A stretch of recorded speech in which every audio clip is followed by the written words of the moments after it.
Hello everyone, welcome back to the channel. Today we will be looking at the final track of Sleep Token's album, Take Me Back to Eden. This song is called Euclid.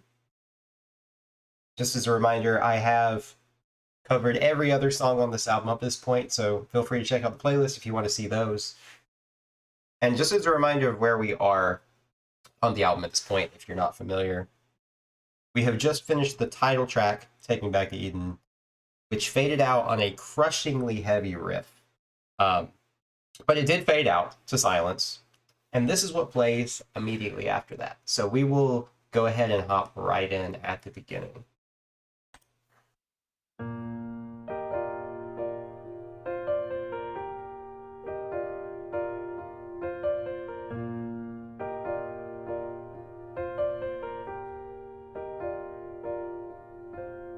Just run it back, give me 5 whole minutes. I am thick out on the inside, burning. I've got a ghost in the hallway, grinning, and a heavy head that won't stop turning. If my fate is a bad collision, and if my mind is an open highway, give me the twilight two-way vision. Give me one last ride on a sunset skylane. Call me when you get the chance. I can feel the walls around me closing in.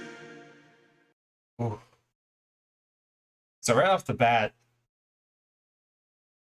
this sounds very... I don't even know how to describe what the piano part makes me feel. Almost like wedding music to some degree. It's very...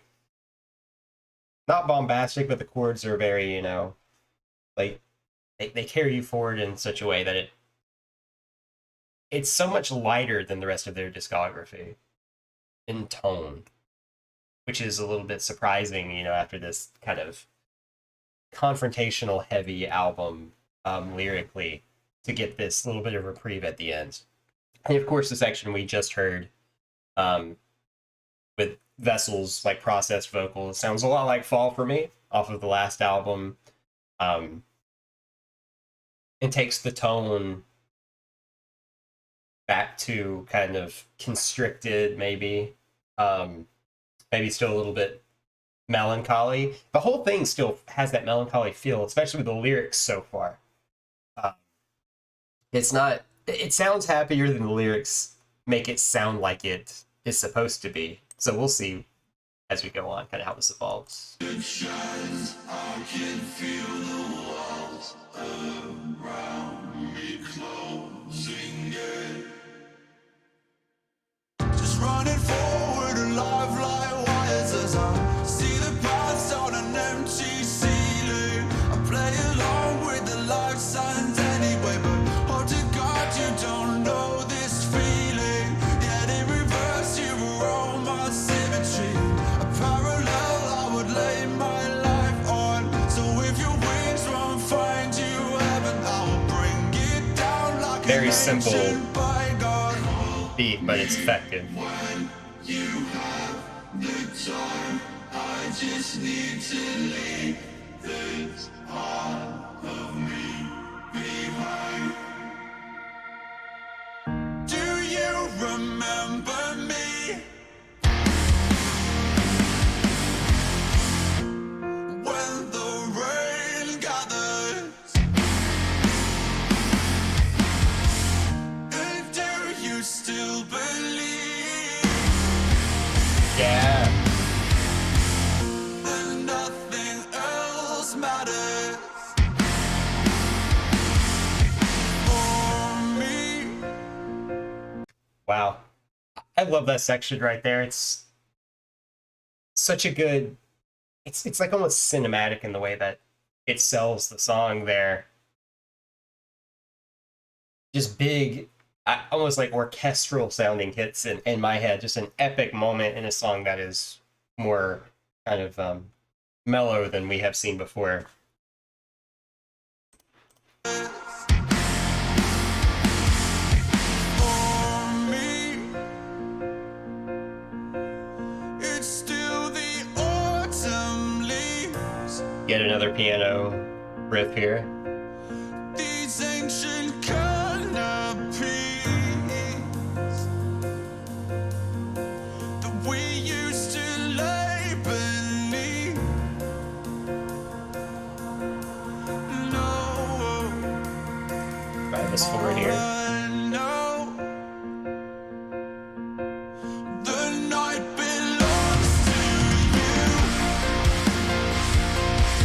Reference to their first song. This power's broken through. Another reference to an older song. I must be someone new. No, for me, it's still the autumn. Another choir of vessels just singing us home.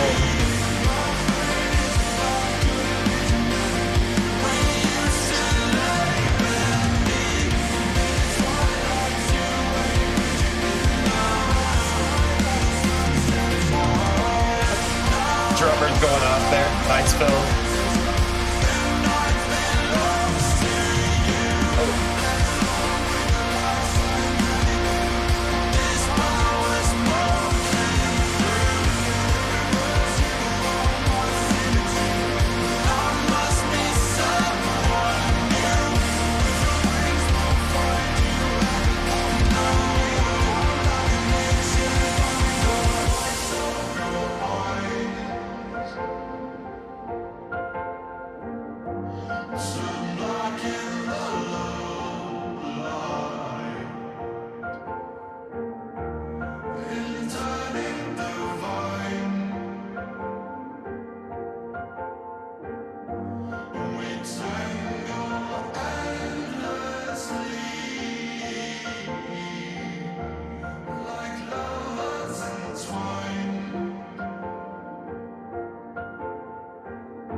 And the trilogy ends just like it started,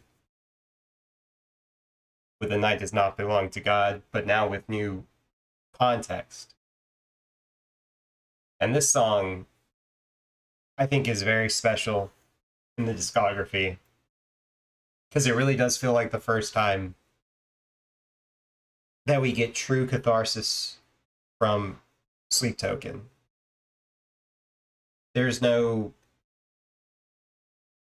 Maybe there's a little bit of melancholy left over, but for the most part, it feels triumphant. Like maybe Vessel's finally overcome this thing that we've listened to him struggle through for 3 albums now. Longer than that if you count the EPs. And it's really an emotional moment, just because I think a lot of us have identified in Vessel something in ourselves that this kind of hopeful moment is something that gives hope to everyone who identifies with him in some regard. And I know, even just like having listened to This Place Will Become Your Tomb, I remember finishing that album and being like, you know, I really hope this guy is actually just okay, right? As a human being, like dropping all the Sleep Token lore, dropping all of the metaphor, like I just hope this guy's okay. And this song gives us maybe the first glimpse that maybe everything will be okay for him. This is a very special moment to finish up what they have called this trilogy here. So I'll go ahead, I'm going to go ahead and look at the lyrics, because I think they kind of elucidate this feeling a little bit more. The song feels overall, if I want to kind of give my feelings on it, like a goodbye.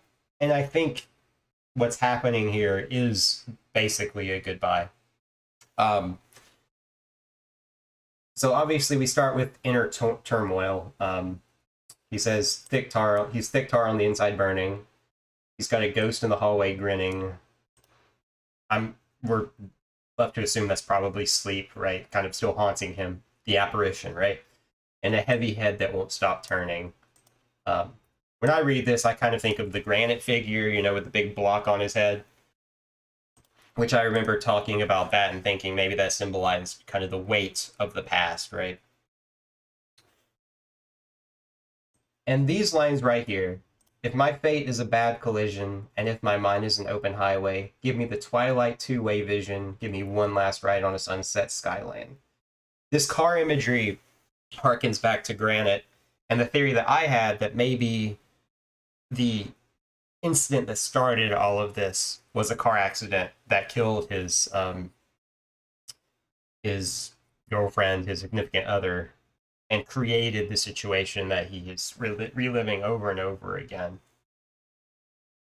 And I think the metaphor here is for him to kind of take one last ride, look at it for what it is one more time, right? Twilight two-way vision, right? So we're talking about twilight, right between night and day. He can still see her in the night, but he can still see like the sun peeking through one last time to kind of see them both together before he has to say goodbye to her. One last ride on a sunset skyline. Just a very cinematic line, right? Just, you can imagine it maybe in your head, what it would look like on film, right? What this is trying to get across, the finality maybe of this. And then we have the strange kind of process vocals here that say, call me when you get the chance. I can feel the walls around me closing in. My theory here is that this may be... Okay, I guess I got to get into it now. The name of the song, so I'm not confusing everyone. The name of the song is Euclid. And I think that this song is about Vessel dying. But the part of, sorry. The singer himself here is split into at this point. There's Vessel and there's Euclid, is what I'm going to call the new part of him that is trying to get over sleep. I think this part is Vessel kind of going away and Euclid taking precedence, which is Vessel becoming someone new, becoming Euclid, getting rid of this past, being able to look forward to the future. So I think this is Vessel, essentially just the end of Vessel, like closing in on him, and this is kind of him panicking, maybe. And the rest of this is more so Euclid, our new Vessel, if you want to think of it that way, talking about this process. He sees the past on an empty ceiling. We have a lifelike Wires again. So Wires shows up again. So once again, maybe electrical wires, maybe like... I'm not really sure what this is trying to get at. It may kind of... To me, it kind of... In my brain, I imagine like paths branching out in front of him. So he can kind of see the different ways that his life could go. And then he sees the past. I'm assuming it was just kind of like a one-way thing in the past. Yeah, play along with the lies in any way. Hope to God you don't know this feeling. That's a rough line. And this kind of, I think, cements the idea that he's letting go of his old persona, Vessel. He says, in reverse, you were all my symmetry, a parallel I would lay my life on. Which is obviously, like, it says in reverse, so like they were symmetrical, they were one, but now they've split. They're no longer parallel. So Vessel's gone, Euclid is here. And he says, if your wings won't find you heaven, I will bring it down like an ancient bygone. Hold on to this idea, because I'll come back to that in a little bit. Then he says, call me when you have the time, I just need to leave this part of me behind. I think that's him talking to Vessel, saying, we've got to part ways here. Then we get the climax here. Do you remember me when the rain gathers, and do you still believe that nothing else matters? I think this is Vessel basically saying, hey, do you remember this like horrible part of your life? And then the response is Euclid saying, it's still the autumn leaves, these ancient canopies that we used to lay beneath. This very melancholy but beautiful metaphor that is unlike the metaphors we have gotten in the past with, you know, rain and sinking and all the stuff associated with Vessel. This is a very clean, like beautiful, nostalgic metaphor. And then, of course, we get By Now, the Night Belongs to You, which seems to be a response to the first song on their discography of the trilogy they have here, The Night Does Not Belong to God. He's passing off this burden. Then he says, this bow is broken through. Obviously a reference to When the Bow Breaks, an older song as well.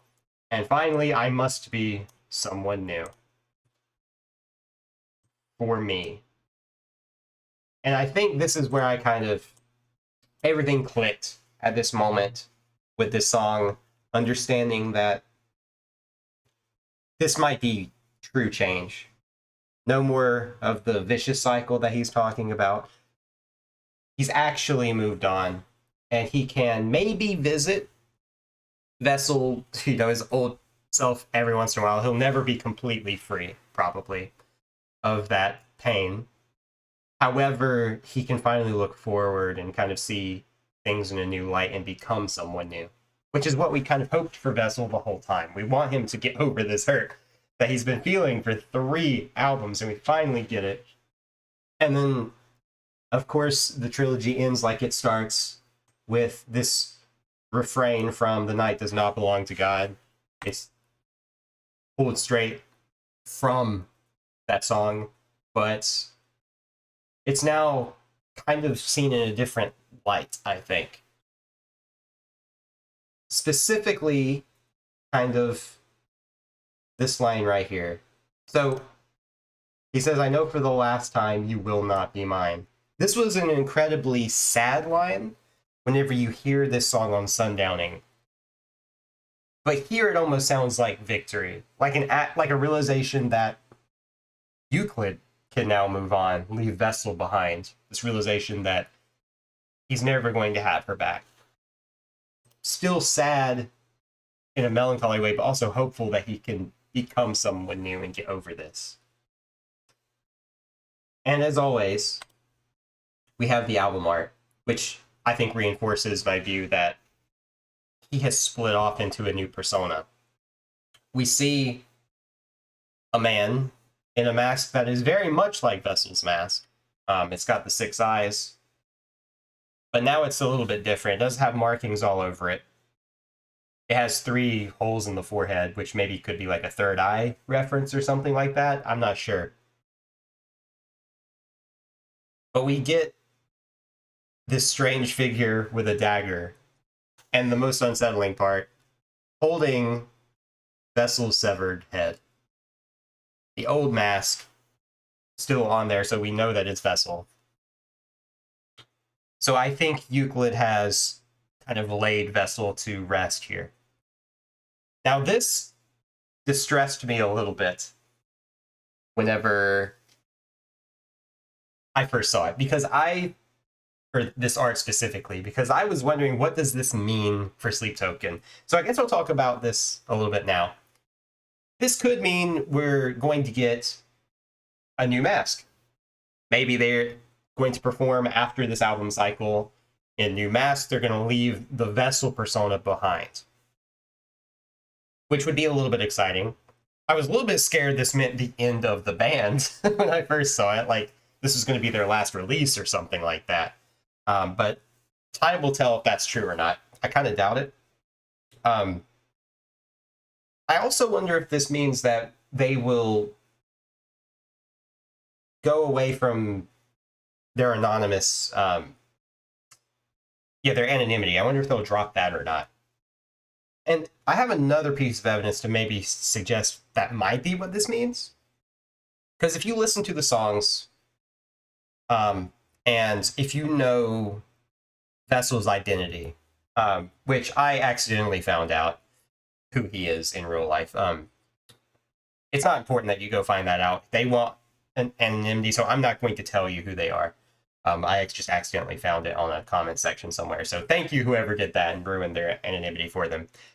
However, there are references to his old band name in the lyrics of some of these songs. And there's a sound effect that kind of sounds like his real, but kind of, I don't know, kind of alludes to his real name. I'm not going to go into details about that, obviously, because I don't want to ruin the anonymity for a lot of you, because that's really what sells the band for me. You gain nothing by looking up their real identities. I'll tell you that much. However, I wonder if those little clues for people who do know are some kind of indication that they are going to drop the anonymity. That's just me guessing. I'm not really sure that that's going to happen, but just an interesting tidbit. But this is where we end up. Vessel is gone. Euclid is here. Maybe a new era for the band, which is very exciting. And finally, to leave this off, I think this ending song takes a little bit of like sinking in to make this realization for me. But I think if we go back to the first song on Sundowning, I see this song in a new light now. It was already kind of strange. The title, The Night Does Not Belong to God, is a strange title because you might ask, well, who does it belong to? Right? Very strange phrasing there. However, now when I start this song up and I read these lyrics, I imagine that this is Vessel watching Euclid ascend or leave him behind. Because it says, when you live by daylight with angels at your side, in order now bestowed by the light of the sunrise.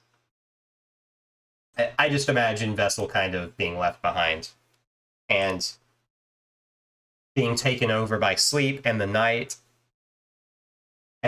comes down like heaven for Vessel. It's what he wanted. So it's what he gets, but Euclid gets to live. And I think that also, I said I'd come back to it, is what I imagine when I see, if your wings won't find you heaven, I will bring it down like an ancient bygone. Euclid is letting Vessel have what he wants, but he is no longer Vessel, so that's okay. Now, I guess it is open to interpretation whether this album is supposed to be a cycle, as in Euclid will eventually fall back under the spell of sleep and undergo this fight again and again. I'm not sure. I would like to think this is kind of a final triumph, but it does say things like they tangle endlessly, that kind of thing. So it could be a cycle and some kind of metaphor for depression as well, right? And trauma resurfacing over and over again. But either way, at least we get what sounds like a hopeful ending. And I guess I'll end here thanking you guys for joining me on this journey through this album, trying to decode maybe what it could mean. It's a very special album. It may be album of the year for me. At the moment it is. I don't know if it'll be dethroned by anything. But it's definitely the most I've been affected by an album in a long time. And that just goes to show the artistry of Sleep Token, the soundscapes they create, the headspace that Vessel can pull us into. To understand, in some ways, his emotional journey. Even though it's layered in metaphor, the emotional journey is something that is crystal clear, I think. So feel free to go check out the previous songs, or This Place Will Become Your Tomb if you did not watch those. I will be moving on, probably taking a break from Sleep Token. Maybe I'll go back and do Sundowning. I know I did not do a song by song for that one. So if you're interested, let me know if you're interested in that, or if there's another album or another band that you'd be curious for me to go over. I'll probably be putting a post on the channel soon, maybe a poll of some sort, to see what I should do next. But until then, subscribe if you want to see more, if you're curious what I'm going to do in the future. and I will see you on the next one.